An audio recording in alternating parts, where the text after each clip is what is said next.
What's going on, y'all? Chuck Nunface here, Medford Marauder H again. I want to tell y'all a little bit of a story, but I'll start first by saying lots of things about certain features on knives some people just don't want. It could be anything from a matter of preference. I prefer a thumb stud to a flipper. I prefer bearings over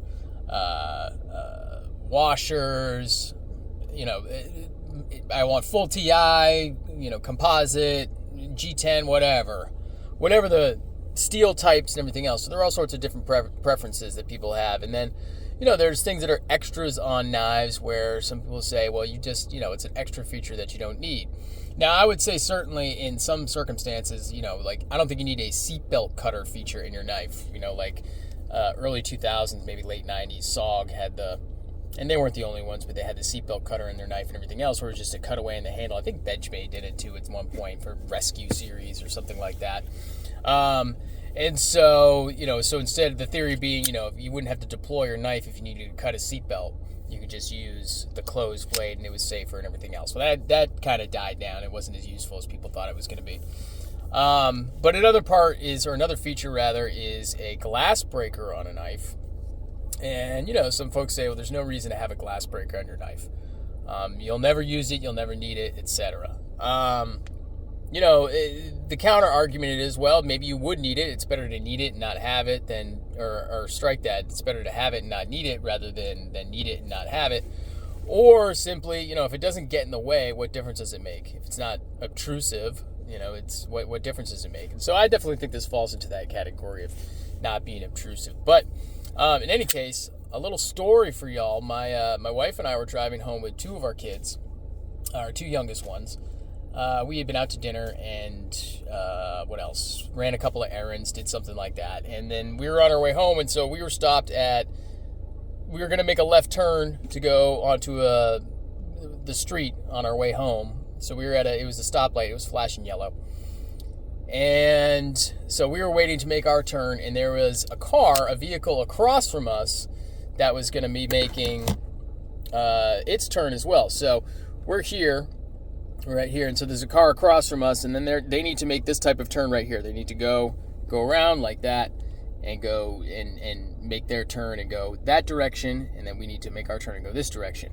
Well, this car is starting to make its turn, and another car comes from behind us in a different lane from way behind us and just screams past us, and their light is turning yellow, or their light is yellow when they make this. So the other driver had, gunned it in order to make that light. There was no way that driver was not going to make that light.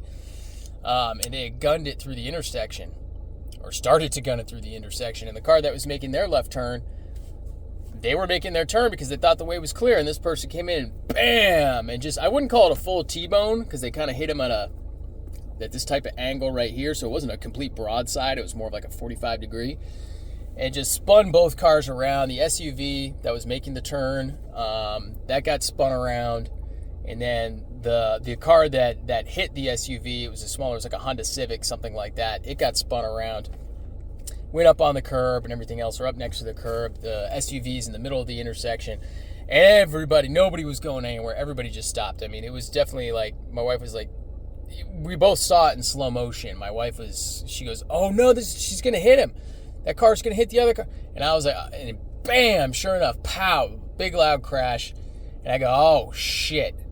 And, our kids in the back, our son, he goes, was that us? And no, it wasn't us. It was an accident. And so they're kind of trying to look and everything else.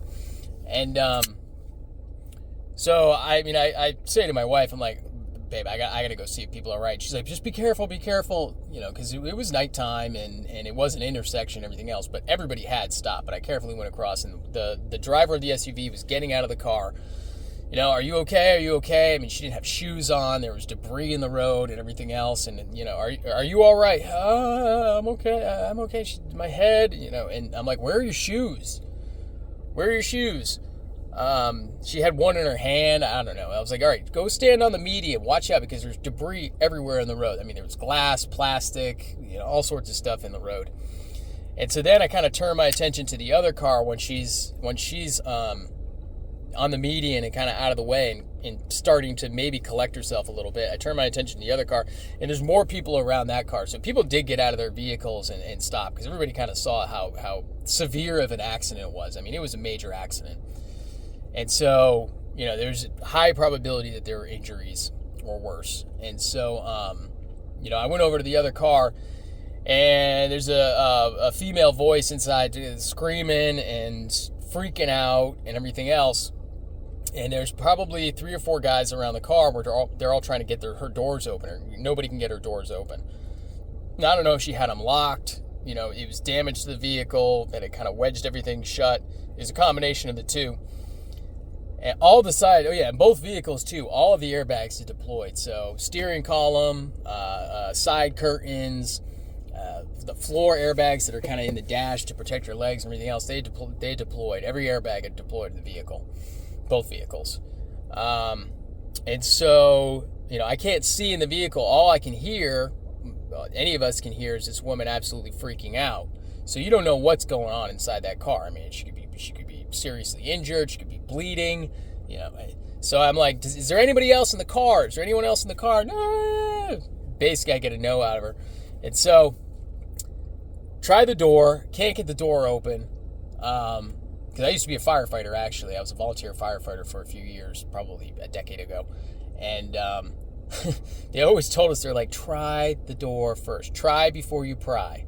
That was one of the many mottos and one of the many slogans we had in the fire department. Try before you pry.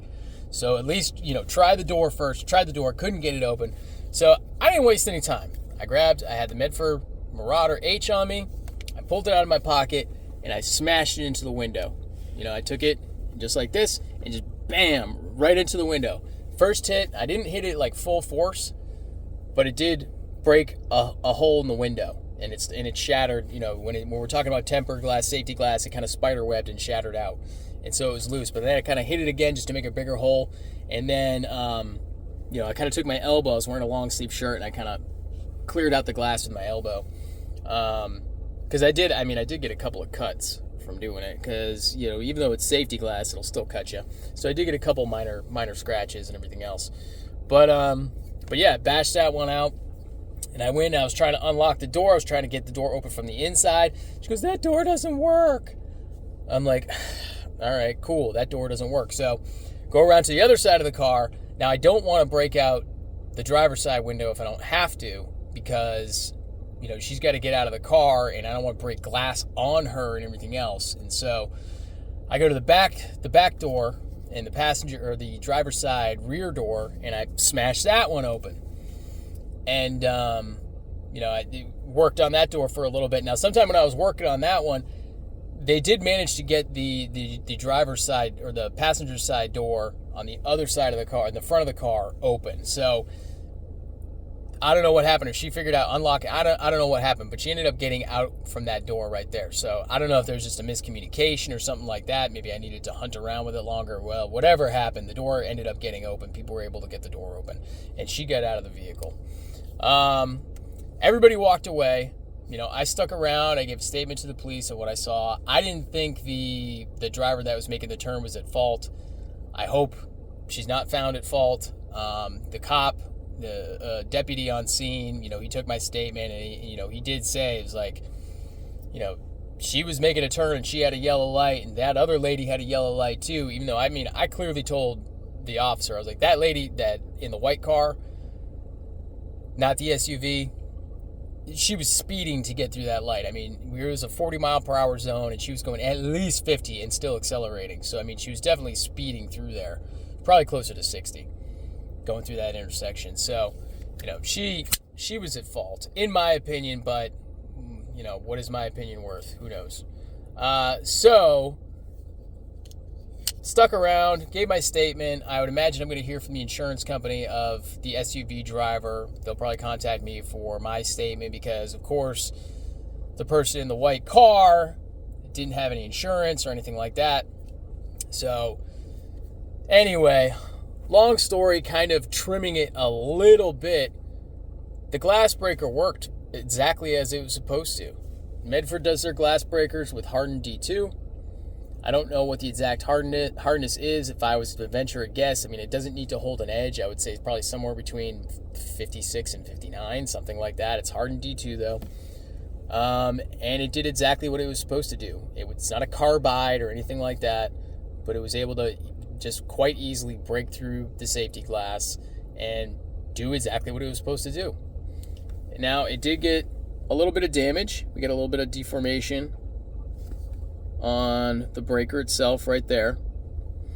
The knife, the scales did take a little bit of damage as well. I have some scuffs from the glass. It's kind of hard to see. So it's really nothing major, but I got some scuffs from the glass. I got a scratch in my pocket clip. Maybe I can get that to show up better. I don't know if I can, but there's a scratch in the pocket clip right there, kind of a gouge. And yeah, I mean, it just got some nicks, some scratches right there, some gouges right there in the TI. But it did what it was supposed to do. And, I did have a tiny bit of deformation on the very, very tip. Just because the tip's right there, and so I'm holding it like this, and I'm smashing it into the glass. I mean, the tip hit the glass too. So there was a tiny bit of deformation. I'm still going to sharpen this knife at some point, but I just took it on a DC4 pocket stone, and I just kind of almost just dropped it. Just dropped that deformation right out. So that's fine. But the knife did exactly what it was supposed to do. The glass breaker did what it was supposed to do. So I would argue that I fall in the camp of it's better to have it and not need it than to need it and not have it. That's why, a lot of us will carry a firearm. We hope we never need it. You carry a knife because it's useful. And this is just an unobtrusive feature that did exactly what it was supposed to do when it was needed to do it. And so I'm a fan of glass breakers on knives now. And I'm going to carry this knife a lot more. In fact, I'm probably going to get another one of these because I've really, really enjoyed this knife. It is breaking in very well. I've really enjoyed it. It's not my first Marauder H, but I haven't had one in a while. And I may get another one at some point. I really like this model. I really like this blade profile, and I really like the fact that the glass breaker was there when I needed it, and it did exactly what it was supposed to do. It broke glass. So that's going to do it for me. That's my story time. I'm a believer in the glass breaker on knives now. I'll probably never need one again. I probably won't. But it was good to have that one time that I needed it. So let me know what you think. Let me know what you think in the comments. Comment below. Give me a follow on Instagram at Chuck_Nunface. If you're not following me there, please do so. If you're not subscribed to the channel, please consider doing so. By hitting, that little subscribe icon in the corner there, right there somewhere, you'll find it right there. That little subscribe icon, click. Drop a comment, turn on those notifications, and let me know what you think, glass breaker or no. And that is going to do it for me.